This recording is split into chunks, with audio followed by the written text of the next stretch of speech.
So do you want to just launch in? Hop right into it. I'm itching to flex these podcast gains. You know, they have creams for that. No, they don't. And I don't need them.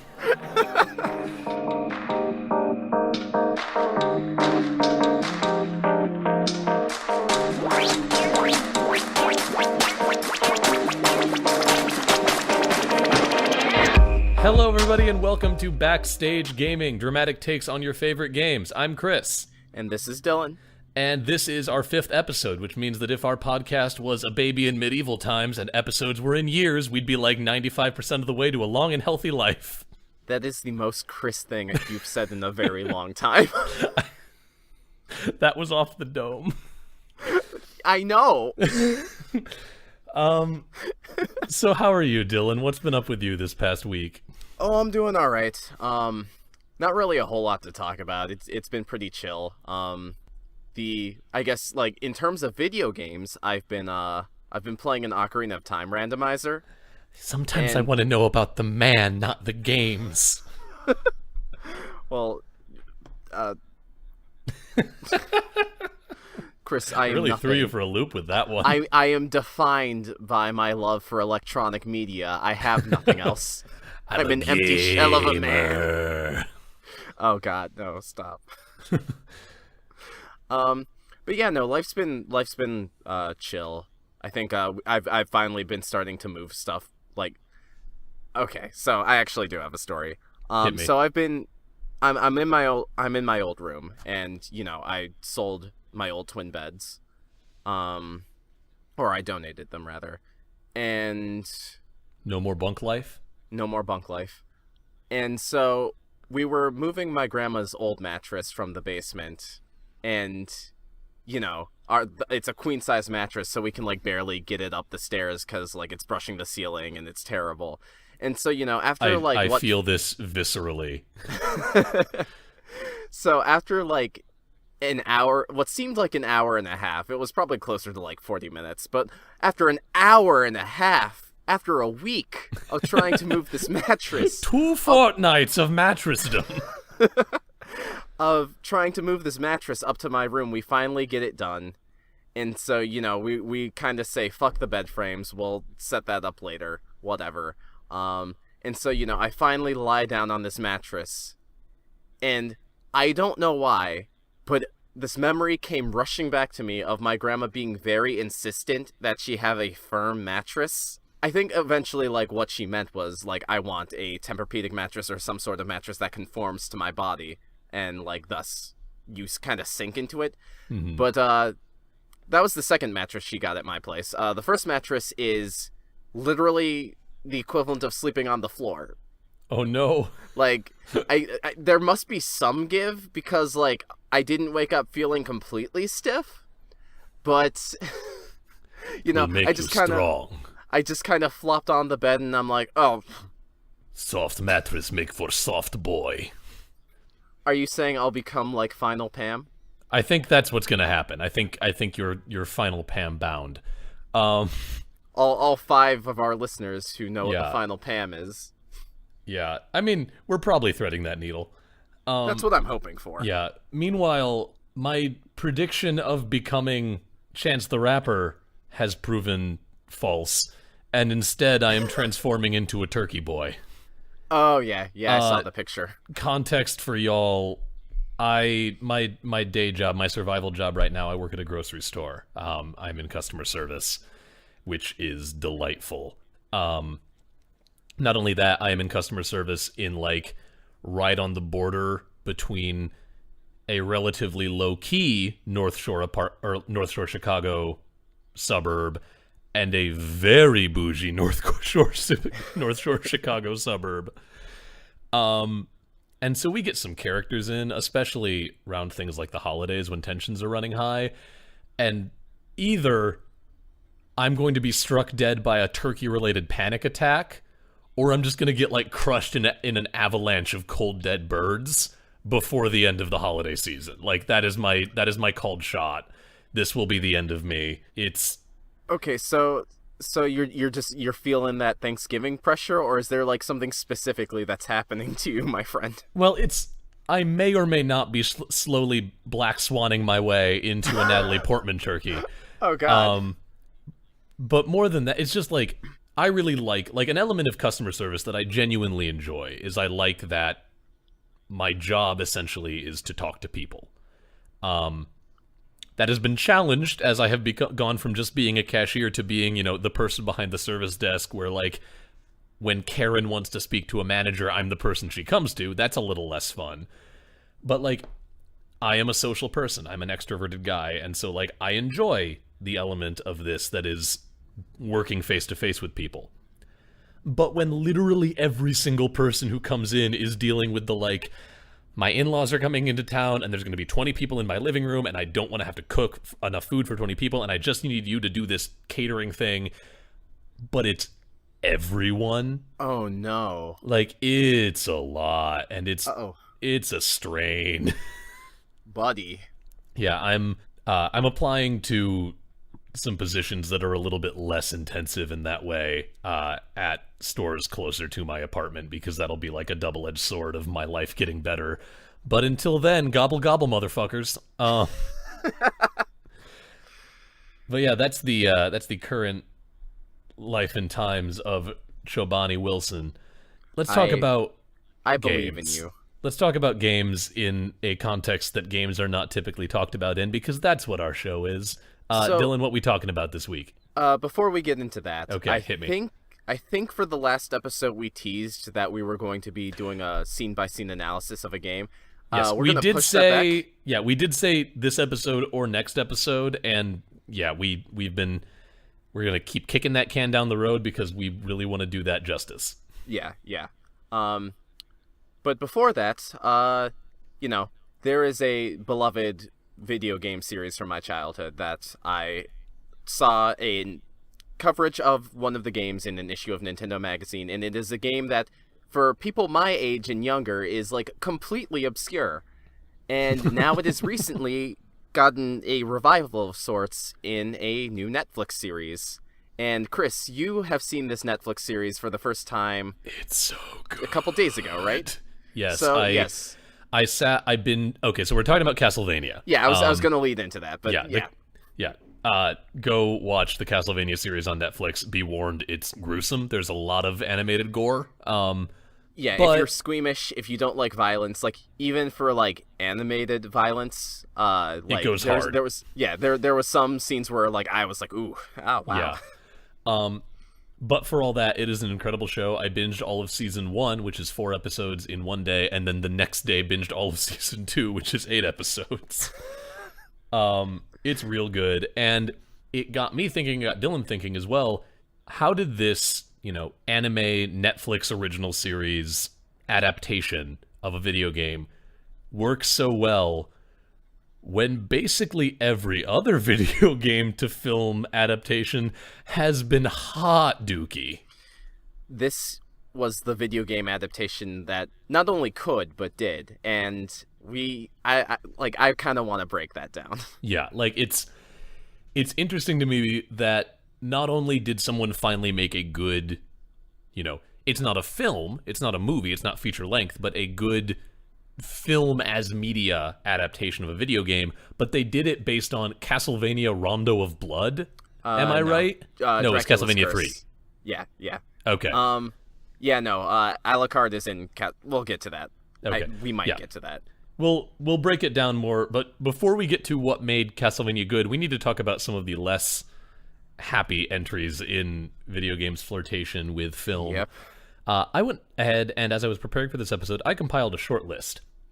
This is not every video game movie, but it's, I felt, a pretty good sampling from sort of throughout the years, and I arranged it from going from least to greatest Rotten Tomatoes aggregate. So get ready. Bringing us in to start, we have the Super Mario Brothers movie, 1993. Yep. Rotten Tomatoes aggregate 17%. Audience it's not response. A very good movie. Audience response 28%. And that was like one of, I don't think that was the first video game movie, but it was definitely one of the first attempts. Maybe it was the first. Coming in next, just to show how far we've come in 13 years. No, sorry, 23 years. Next lowest rated movie I cared to find, Assassin's Creed 2016. Rotten Tomatoes rating 17%. Audience response 43%, so a few people liked it more, but still pretty bad. Yeah. Street Fighter from... What's up? Sorry. It wasn't on the list, so I took the liberty of looking this up. Did you know that Uwe Boll did a House of the Dead movie in 2003? I did not. Well, I'm telling you now. Uwe Boll? Yeah. Were you unaware of this? I was not aware of this movie. Yeah, Uwe Boll did a lot of really terrible video game movies. I think he also did Blood Rain. Didn't he do Is he the guy behind the Resident Evil ones? No, that's Paul W.S. Anderson. Thank you, yes. No, Uwe Boll did House of the Dead, which has a 3% on Rotten Tomatoes. I mean, at that point, I honestly just want to applaud. Like, good on you. You cracked it. But yeah, so going down, I don't want to read all the things on this list, but we've got Street Fighter from 1994 at 18%. Amusingly, Mortal Kombat from 1 year later, 38%, so twice as good. Yeah. The 2001 Tomb Raider film starring Angelina Jolie. Yeah. We've got at 20% with a 47% audience rating. The Tomb Raider film from 2018 sitting at a pretty 51%. With an audience rating of 57. Which is actually pretty decent comparatively. Yeah, compared to everything else, not half bad. Yeah. I also compiled these by budget, and I thought that was kind of illuminating. My personal favorite mediocre video game movie, Prince of Persia: Sands of Time, 2010, starring Swarthy Arabian man Jake Gyllenhaal, with a staggering $185 million budget.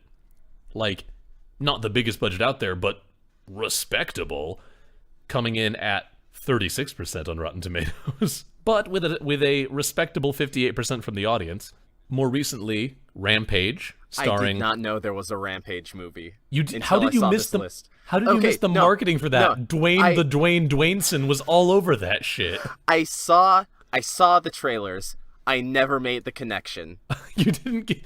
yes. How could you miss that they would make a film out of the beloved arcade cabinet game Rampage? Like, you think I would catch that, but I didn't. Like, I don't know, man. I don't know. I mean, it's fair. It's not like it really matched the tone of the original. I've listened to podcasts where they talk about the Rampage movie, and even then, it just did not stick in my mind. But Rampage was the highest rated, on Rotten Tomatoes at least, video game movie I could find as I was scrolling through, again, this is not an exhaustive list, but Rampage came in at 52% Rotten Tomatoes critic aggregate, and a very respectable 75% audience approval. So, not bad. Not, the video game movie we've all been looking for, but not bad. Yeah. And then, from the 52% that Rampage got, the Castlevania Netflix original has a 90% critic aggregate and an 89% audience approval rating. And that discrepancy is wild. It's so crazy. I also want to throw out that the first season of Castlevania, it actually was written as a movie, but then was recut into 4 episodes. I was actually talking with my girlfriend about that before recording, because I was talking to her before she went to class about what this episode was going to be about. Yeah. And you can kind of tell that the first season was written as a movie. If you take out some of the transition pauses that they put in, it's 4 episodes that are 25 to 30 minutes long. That's right about feature length. It feels like a film the way that it's structured. Especially the fact that the first episode is entirely about Dracula and Lisa, with no real introduction of a protagonist of any sort. It doesn't really shift perspectives from that. That kind of felt weird, and I think a lot of people thought that felt kind of weird. And when you consider the fact that this is supposed to be the first 3 or 4 scenes in a movie, I think that gives it a lot more context. Yeah. But the other thing about this that I thought was interesting is, like I said, I brought up budgets because I kind of wanted to see if there was any kind of correlation there. There's not. Assassin's Creed with a $125 million budget got the exact same critic rating as Super Mario Brothers with its $48 million. So, I mean, not like, a ton to do there. I don't know how much inflation factors into it. Yeah, but... I think I got inflated, like, budgets that accounted for inflation, but I got it all from, like, Google, so didn't really have a ton of time to go full serial on this. Yeah. But what I found, Netflix does not do a lot of public releases of what individual things, as far as their original series and original films, cost, budget-wise.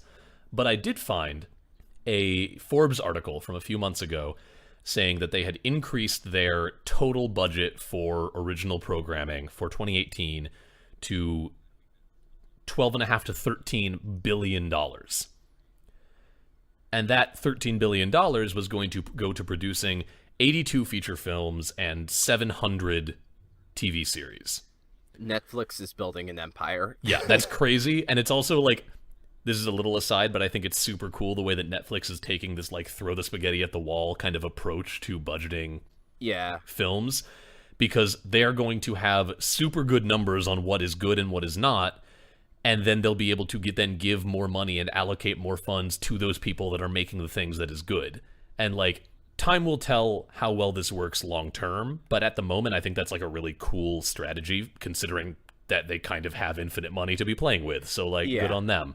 Yeah. But I did some like very basic number crunching, and assuming that all 82 feature films and 700 serials get the same budget, which they're not gonna, but I don't have any better information to go on, I crunched those numbers, and Castlevania, I wrote down 16.5 million, considering that it is now 2 seasons. Let's go ahead and round that, like double that up to $33 million to make, by a wide margin, at least as far as critic reviews go, the best video game adaptation that has ever been, compared to the runner-up with a budget 4 times that high. But Chris, this is forget nuts. all this financial shit. What about the games? Well, I want to talk a little bit about like why these movies are bad before we get into why Castlevania is good, because there's a lot to go into here. Yeah. And I want to preface it, I like a lot of these movies. Like, the Street Fighter movie will always be, oh my God, like, have a special place in my heart. Prince of Persia, not amazing, but like, I kind of like it. Prince of Persia is a fun, brainless swashbuckler flick that also happens to be dressed up like one of my favorite video games of all time, so I give it a lot of pass on like the kind of mediocre writing and everything. It is a better, I know Jerry Bruckheimer's the producer, not the director, but it is a better Jerry Bruckheimer produced film than like the last 3 or 4 Pirates movies. Yeah. Similarly, I adore the Mortal Kombat movies. They're objectively bad, but boy howdy are they fun. I've heard the first one can be enjoyed ironically, but the second one is just like garbage. Yes. Okay. The first one you can enjoy ironically. Typically when I'm watching these, I'm playing like a drinking game with them, so by the time the second one rolls around, I'm too plastered to give a shit. Fair enough. I say this like I do this frequently. The last time I did it was like 5 years ago in college. But yeah. I've been thinking about this, and there's so many things that can go wrong in making a movie. But I think Street Fighter infamously had a lead actor who was like in a very bad coke binge, like, and had like a lot of addictions and problems during the shooting of that. And then also the main villain was battling cancer. So it's like, things can go really wrong. Yeah. Like, they had to completely switch up the shooting schedule for that. Yeah. But as I've been like thinking about all of these very middling to not so good video game adaptations, I think if there is a thread that connects them, it's that I think they try too hard. Like, you get a room full of people who make movies and who don't really understand video games as a medium and how video games work. Right.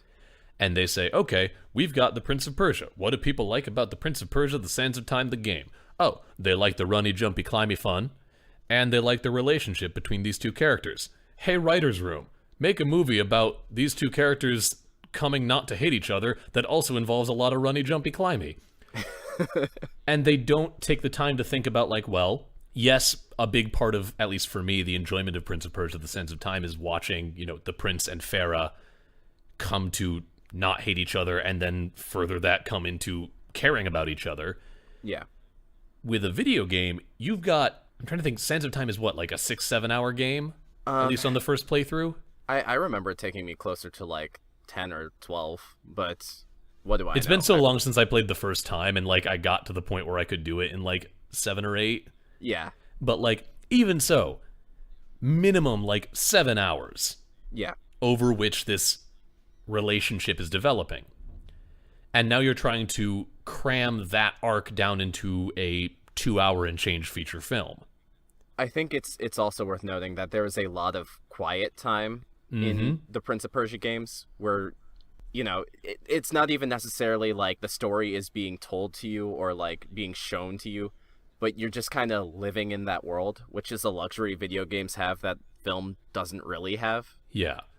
When you're trying to cram as much story as you can into 2 hours, you don't really have the luxury of being like, this 5 minutes, we'll just watch the prince move about this garden. But then you're trying to cram, this story arc that is what people like down into a quarter of the time that the game had to work through it, while also trying to cram as much of the action of that game into that time period as well. And what you end up with is like a very rushed feeling story with a whole lot of, for lack of a better term, sort of obligatory feeling set pieces. Like bombast? Yeah, like... Yeah. You end up with action set pieces for the sake of action set pieces, because that's what a video game is. Yeah. Whereas something like... I guess I'll throw out that, like, Super Mario Bros. Is kind of like... I haven't seen this movie in, like, a decade and a half. Oh, same. But... but it's kind of like... With the source material, it's a question of, like, how do we even begin to tackle this? Because Super Mario's universe is charming, but it is such, like, an esoteric product of itself. Yeah, it's a very abstract, like, they created a world for the gameplay to occur in. Yeah. There wasn't, like, for the first Super Mario game, nobody was sitting down with, like, all right, let's make our story Bible, gentlemen. Shigeru Miyamoto's actually famously against putting story in his games. So when you're making a movie of that, it's kind of like, what do we do? And it's like alternate universe of dinosaurs is what we're going to do, I guess. Oh man, what a weird film. What a weird film. Like, there's like a part of me that kind of respects what they tried. Like, when you look at the sets and like the animatronics and like all the weird stuff they put in that movie, it's kind of like with like, if they took all of these assets and like tried to unify it under a vision that wasn't Super Mario Bros., it makes me wonder like what kind of like possible cult classic it would have turned out to be. It would have been like the next Big Trouble in Little China. I wouldn't go that far, but like it would have that similar appeal. Like it would have that appeal. It would have like that that grimy Teenage Mutant Ninja Turtles kind of appeal. Yeah. But it would also be its own thing, but because it's attached to Mario, it will suffer from trying to make a story for Mario, from moviegoers, and B, it will suffer from not being anything like Mario for fans of the series. Yeah. The way that studios have seemed to think you go about making a video game movie is either an adaptation where you use like the same world but you make up your own story, which in theory is not a bad way of going about it. It just never seems to work. Like, that's what the first Resident Evil movie was. Yeah. Like, they were in the mansion, but like it starred Paul W.S. Anderson's OC, Mila Jovovich. Yep. His wife OC. His wife OC. And it has like this weird scene with like this holographic AI character, and like there are liberties taken in each of these adaptations that don't really seem to either enrich the source material or like make a statement on its own. Yeah, like it's all, and it ends up coming to be like all bombast. And like then Rampage, the movie that just came out, like it's leading up. I had this problem where I thought Rampage was gonna be okay. Did and like see it? I saw it in theaters, but it's been... You don't remember? That's, I mean, there's your problem. Yeah. Like, maybe this is mean. No, like have you ever had that? I also had that with the who was the director? The Godzilla movie from like 2013. Dude, I cannot tell you who directed that. It was not good. Mm-hmm. I walked out of there and I genuinely, like, leaving the theater, I could remember two moments, one of which was kind of cool but very fan servicey, and the other of which was so strikingly stupid that it is burned into my mind to this day, in which your main character, brave American serviceman, looks down a ruined corridor of city destruction at the giant kaiju lizard, and they both sort of go, "Sup," and then go along with their days. No. I'm not making this up. This movie is bad. Oh, man. But, like that, and, like, one of the X-Men movies recently did this for me, too. Like, where I saw it, and I was like, that was fun, and then I walked out of the theater and was like, what did I just spend 2 hours doing? Which, like, there are worse things for a movie to be than fun and forgettable, but, like... Yeah. Like, that's what I thought. Like, I thought Rampage might have something, because, you know, The Rock's a great actor. Like, straight up, don't at me. Dwayne The Rock Johnson is an incredibly talented actor, and has been since he was a wrestler. I mean, wrestling is, or professional wrestling rather, is like performance of its own. It's weird soap opera with body slams. Which is fucking rad. But like Dwayne Johnson's great. It seemed like they had a kind of a cool formula going where it was like, all right, we're gonna build up the tension of like why this monkey matters, and then the ending set piece will be the arcade game Rampage where like everyone thinks tearing up the city, except the monkey's a good guy now. And then it was just like, it's just forgettable. Like, nothing. So I'm going to go on a quick digression or a diversion. Yeah. So the Rampage movie, was it just the one monster? No, because there's the giant. Okay. I just wanted to make sure. The gorilla who, you know, they're injecting full of some kind of like Bane juice. And so he's getting bigger and bigger. But then you find out they've also been doing that to a wolf that for some reason gets like bat wings. Yeah, it's like Ralph, Liz, and something else. Well, yeah, I mean, it's Ralph, Lizzie, and Joe, I think was the monkey's name. Okay. I think. But, like, yeah, so you've got the monkey who's Dwayne Roxon's best friend. And then there's also, like, Lizzie, who they make into, like, a giant, like, Jurassic Park crocodile, essentially. And then the wolf, who they turned into Rouge the Bat for some reason. And... like, there's very shaky justification for why they did that to these creatures, too, and then why these creatures are loose, and then they fight a whole bunch, and, like, it's... I'm having trouble remembering this movie as I'm talking about it. Like, it's not even that it's bad, it's just that it's very forgettable. That was me when I was trying to recall to Brennan the plot of Rogue One. Yep. And now that we've lost half of our listenership... yeah, no, they hate us now. Guys, if you like it, that's fine. Like, I didn't hate it, I just don't remember a lot of it. I think that now is not a bad transition to go into Castlevania, and Castlevania being very, very good. And I think one of the things that I think is so interesting about the Castlevania Netflix series, and I think let's agree, we'll try not to go into any spoiler territory. Like, if we come up against something where we need to spoil stuff, we'll give a warning. Okay. I'm gonna say let's say that spoilers for season 1 are fair game. Yeah, season 1's been out for a year. It's been out for a year. Also, I feel like it'll be hard to talk about any of the good things that happened in season 2 without talking about the ending of season 1. Yeah, but what I think is so cool is, you know, this concept that we've been talking about is like they take the world and splice a story onto it. That's kind of all that this Castlevania does. And like, I'm not as familiar with the specifics of the story from Castlevania 3 as you are. So I'll break that down. For our listeners who are not familiar with Castlevania, be it the Netflix series or the video game series, Castlevania is a series about a family of vampire hunters who every generation or every 100 years or whatever, they have to go and take down Dracula, who's terrorizing the world. And so the Netflix series is based on the third entry, Castlevania 3 for the NES. The basic plot of the Netflix series is that Dracula falls in love with a human woman who wants to study medicine. She is burned at the stake for witchcraft. Dracula is pissed when he finds out about this, and then basically declares genocide on all humankind and summons an army of all sorts of evils to take them down. Yeah. Also, very cool thing that they do. They play up Dracula as like a polymath, where like because he's been around for forever, he's this repository of like scientific knowledge that humans don't have anymore because of things like the Dark Age and such.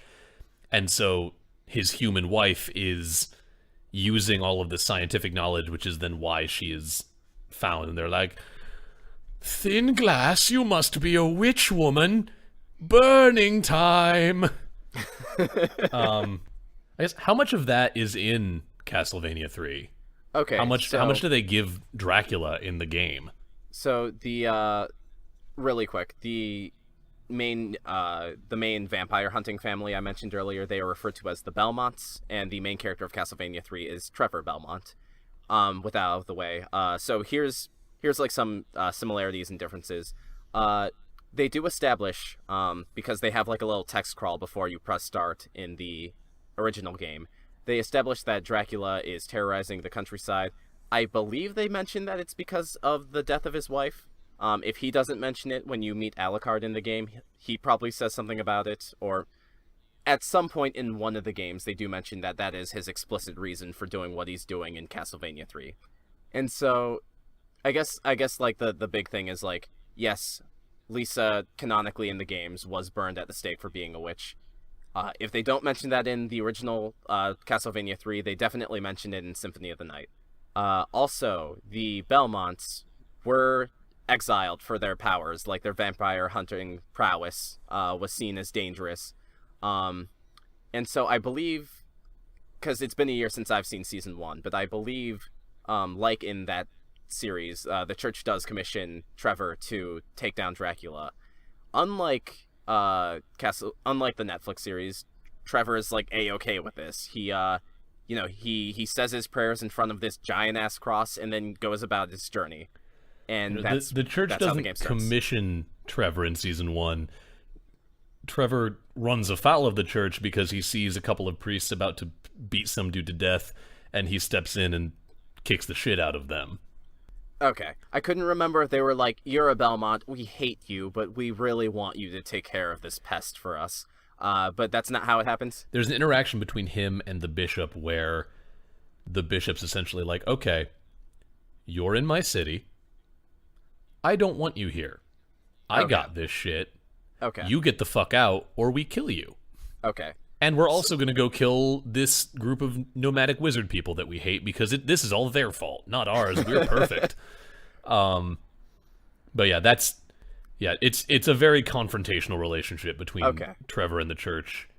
Yeah. So in Castlevania 3, I believe if it's not the church, it is essentially like the people want the Belmonts to come back, and Trevor doesn't have an issue with this. He prays and then goes on his journey. And Castlevania 3, the game flow and the story of Castlevania 3 is really cool for an NES game. Each level is kind of like you getting closer to the castle. So it starts out in this village, and then you have the choice of going. There's also branching paths, but Rad. You have the choice of going into the castle's clock tower, but once you beat the clock tower stage, the bridge to the rest of the castle actually crumbles, so you have to go back down the clock tower. So cool. There's a lot of really games cool... have always done super cool stuff with level design. Yeah. So yeah, it's basically it's a journey to the castle, and then once you get to the castle, the branching pathways stop, but it's basically you are playing to the end of that castle and like fighting Dracula and all that. Trevor kind of meets his allies along the way. Just like in the show, he kills a Cyclops to rescue Sypha. later he runs into Alucard, fights him in a boss fight. They eventually decide to team up, and then that's basically all the story there is in the NES game. It's just like you read the manual, you know that the Belmonts were exiled, they're not anymore, and they got to take down Dracula, who's grieving the loss of his wife. And then the rest of the game is like, hey, you may or may not meet these allies who join you, and then you take Dracula down. So in a lot of ways, the first season of Castlevania kind of takes the instruction manual and takes like the two basic plot points that happen in the first game and like incorporates it into a story about fear-mongering and corruption in the church and all these other lovely, lovely subjects. Yeah, like that's the thing about this show that I love so much is for one thing, they take the world, and the world of Castlevania has always been fantastic. It's just this big pastiche of it's one of my gothic favorites. horror elements. And so you've got this huge well of, like, not just are you drawing from the game, but you're drawing from a game that it is itself drawing so much from, like, pre-established culture, and, like, that mix of, like, history and old monster movies, and creating this, like, very vivid, like, you feel like you're in buttfuck nowhere Eastern Europe.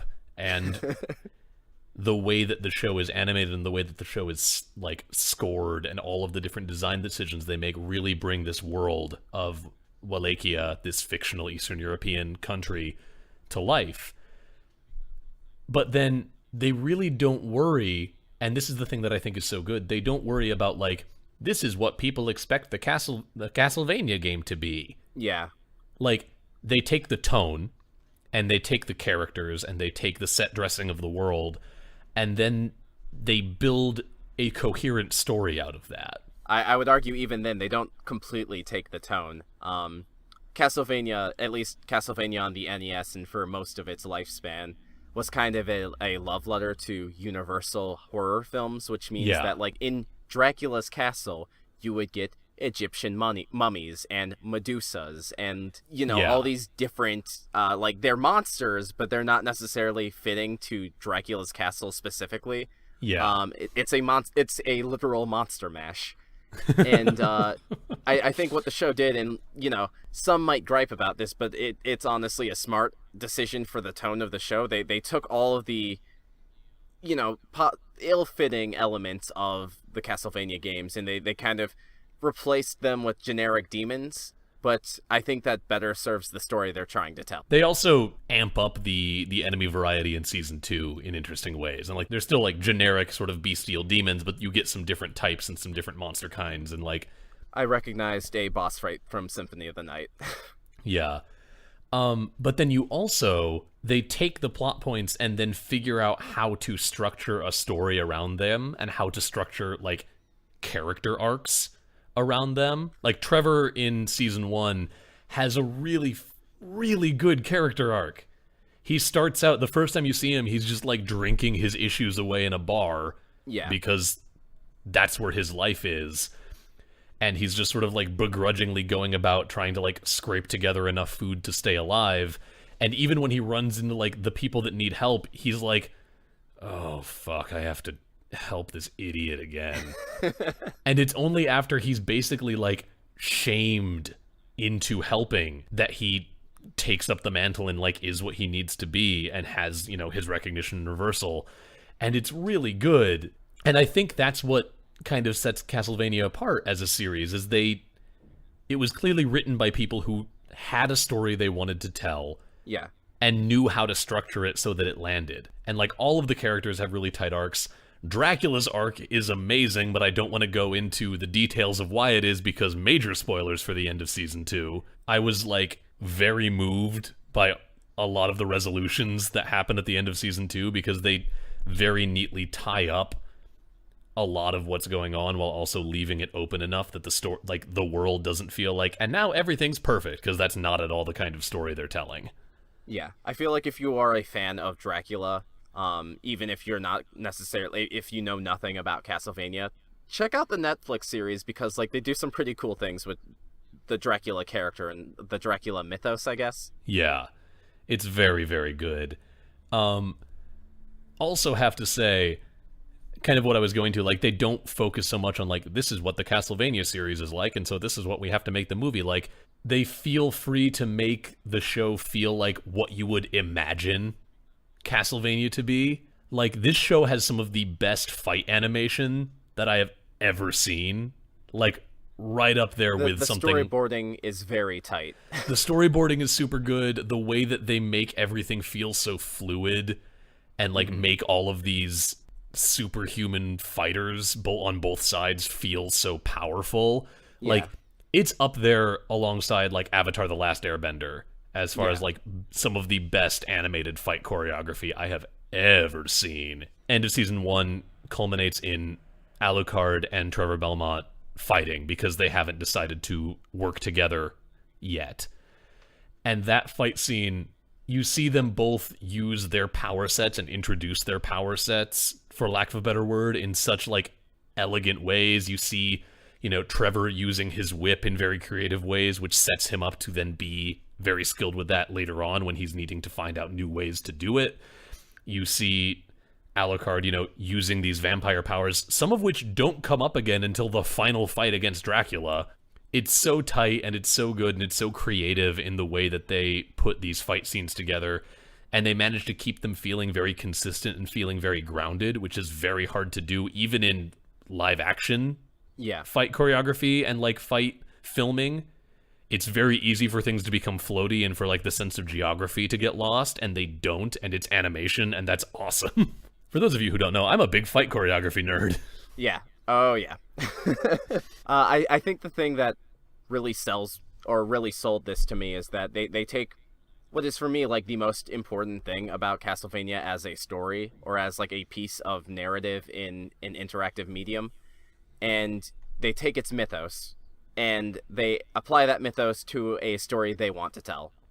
And like you said earlier, it's not like, oh, we have to incorporate all these different elements. They cut a character from Castlevania 3. There's Trevor actually is supposed to have 3 companions, and they cut one because I think Warren Ellis thought he was kind of stupid, which I have very strong opinions about because he's my favorite, but whatever. Yeah, no, I think, you know, you look at something like Street Fighter, and, like, the thing is, like, all right, how do we creatively incorporate every single Street Fighter character into this movie, like, when they don't exactly know how to? And I guess the best way to explain this is, like, if you are to make a adaptation of a fighting game, for example, and, like, the requirement is we have to include all the characters. There's usually, like, a minimum of 8 characters in a given fighting game. You know, you're gonna get a lot of bloat. It's gonna be like Avengers Infinity War, but without all the build-up those characters have. Yup. For a moment, come with me on this journey, and imagine that Avengers Infinity War came out, and it was, like, a standalone movie with none of, like, that movie would be indecipherable. You would have no idea what was going on at all. That's not to say it's a bad movie, but, like you're saying, it can afford that because it's had all this build-up. Yeah. Doing something like that with something like Street Fighter or Mortal Kombat is why those, like, that's why those movies, or one of the reasons that those movies is, like,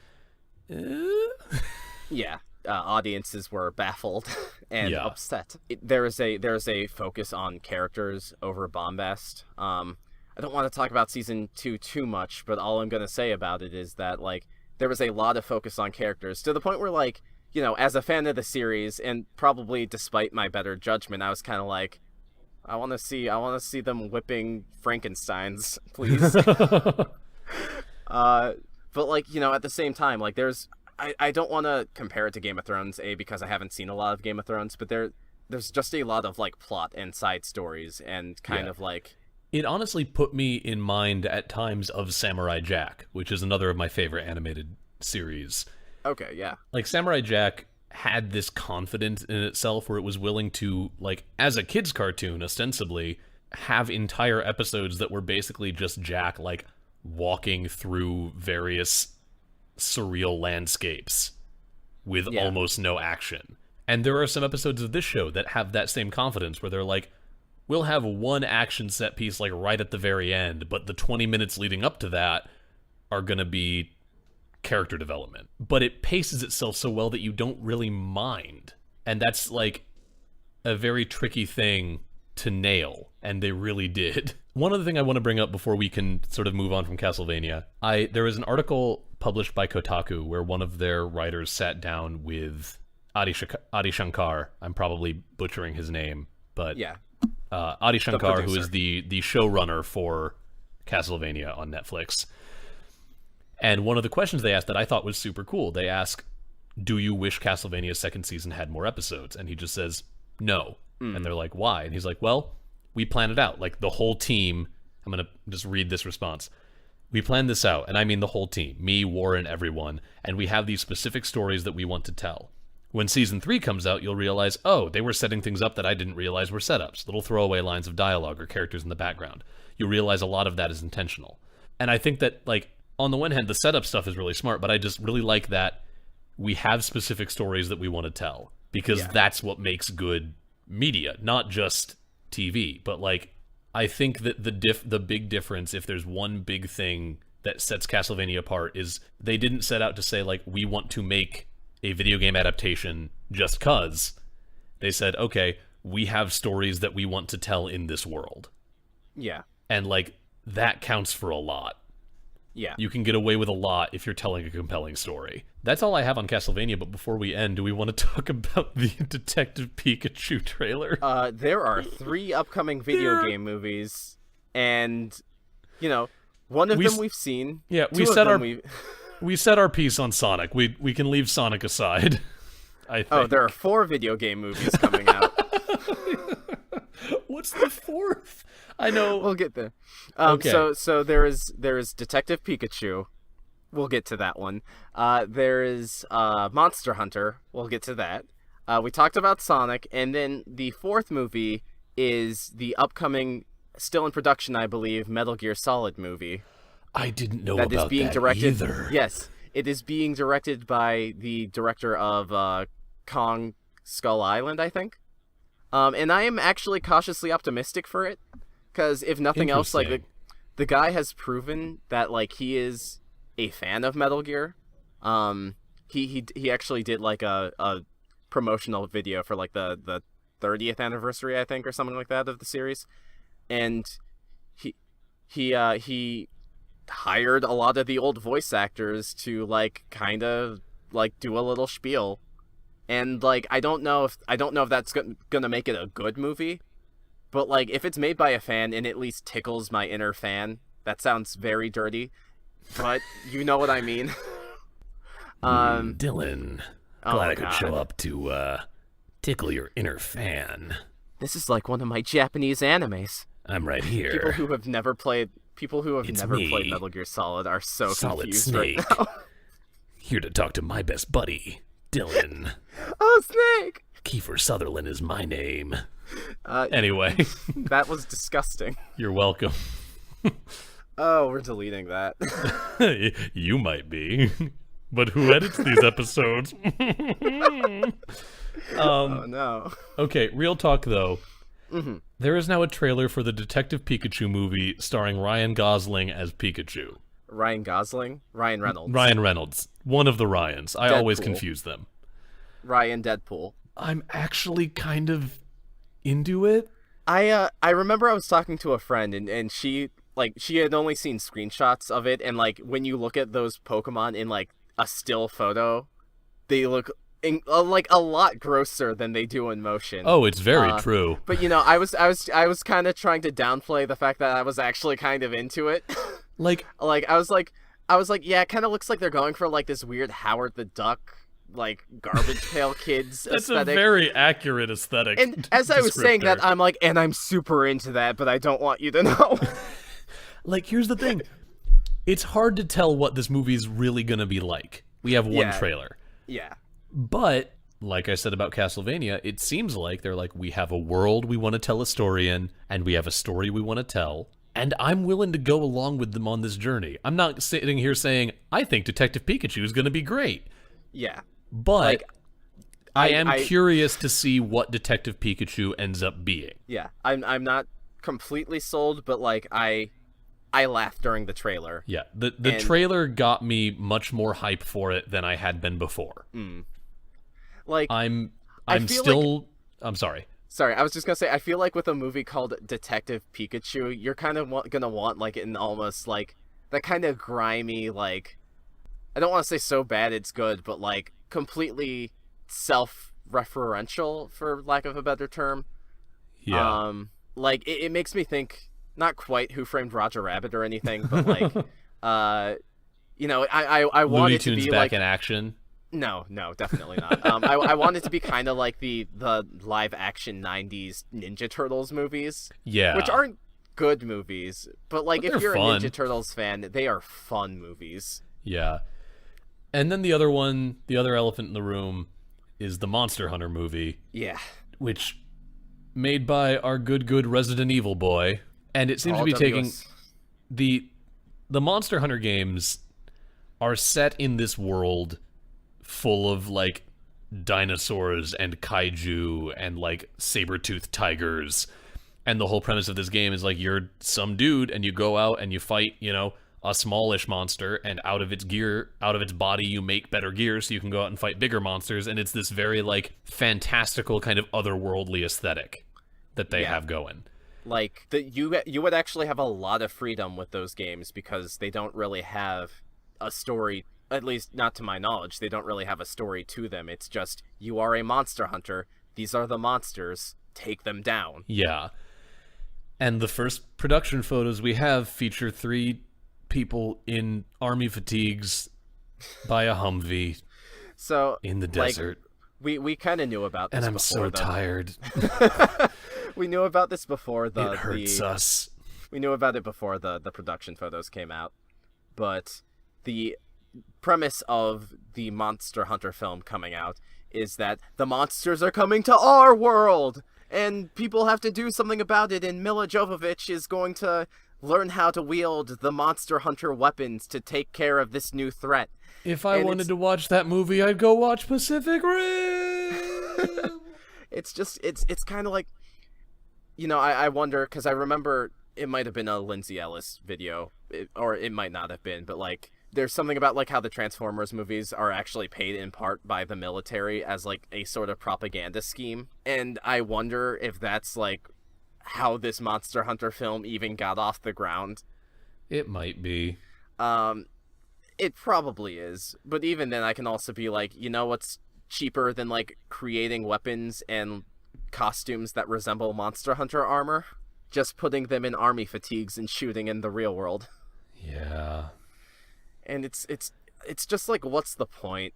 Yeah. Like, it was a roller coaster of an evening for me because Dylan was like, yeah, they're making a Monster Hunter movie. And I was like, and then he was like, yeah, here's the production photos. And I was like, oh.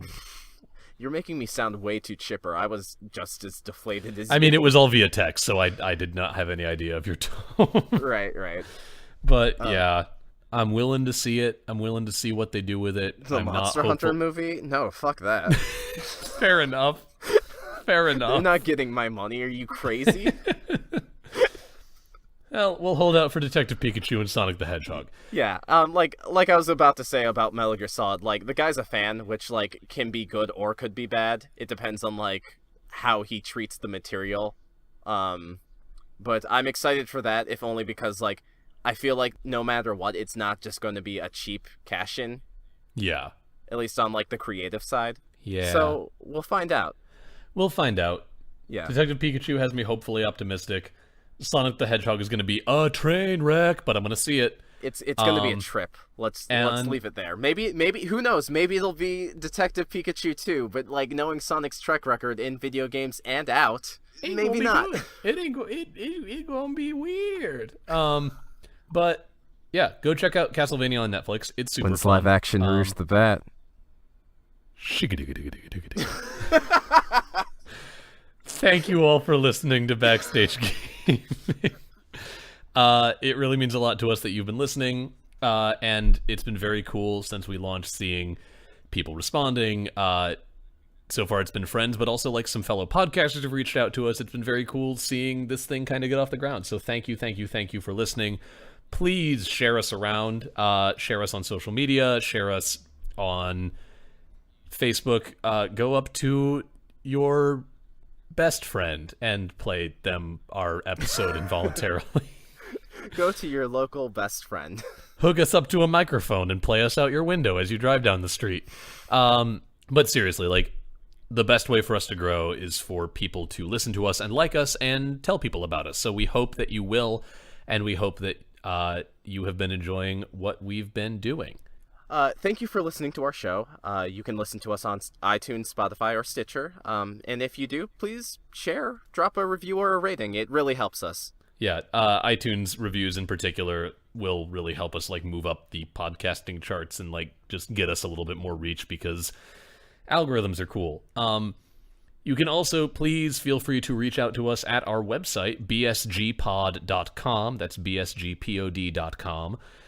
There's a contact us page. There's our episodes are all there and available for download if you want to get us straight from the source. We've got bios up and some credits for the people who helped us with the show, who we're going to talk about later. And I've been thinking, I am going to do this. I can't promise exactly when it will happen because it's going to be a project, but I am planning on putting up transcripts of the episodes as well, because accessibility is always a good thing, and I want people who maybe can't do so well with auditory things to still be able to enjoy our show. So be on the lookout. You know, who knows? Maybe that'll be ready by the time this episode launches, but somehow I doubt it, because that's going to be a little bit of a process until I can figure out a good way to do it. If you want me to, I can work on transcribing them.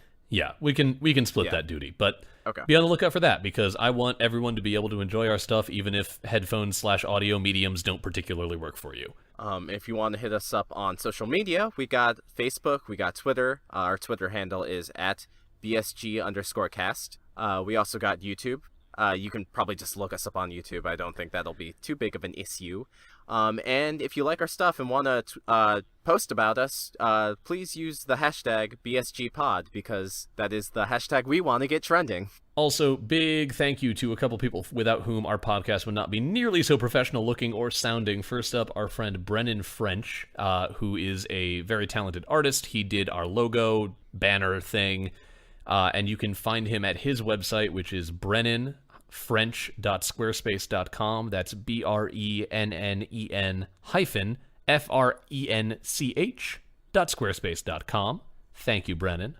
Music was done by Chris's college friend. I knew him. I never really talked to him, though. BioQuery. That's BIOQUERY. Sorry, this is a lot. He did our theme song, which is Dot Sound Radio Volume 1, Instrumentality. If you like our theme song and, want to hear more stuff like that, you should check out his SoundCloud, soundcloud.com/BioQuery. I don't really have anything else I want to plug this week. Go check out the other podcast Dylan and I were on if you like audio dramas. It's Magical History of Knox County. You can find us on iTunes or at magicalhistorypodcast.com. And yeah, thank you to everyone who has been listening to us. It really means the world to us that people are enjoying the show. And it's been very cool hearing from all of you. So feel free to reach out and tell us what you like. Give us critique if there's things you think we could be doing better. Dylan, anything else you want to add? Your words give us power. Fuel us with your strength. My friends are my power. Anyway, this has been Backstage Gaming. I'm Chris. I'm Dylan. And thank you all so much for listening. Kingdom Hearts episode win. I was about to say Kingdom Hearts is light.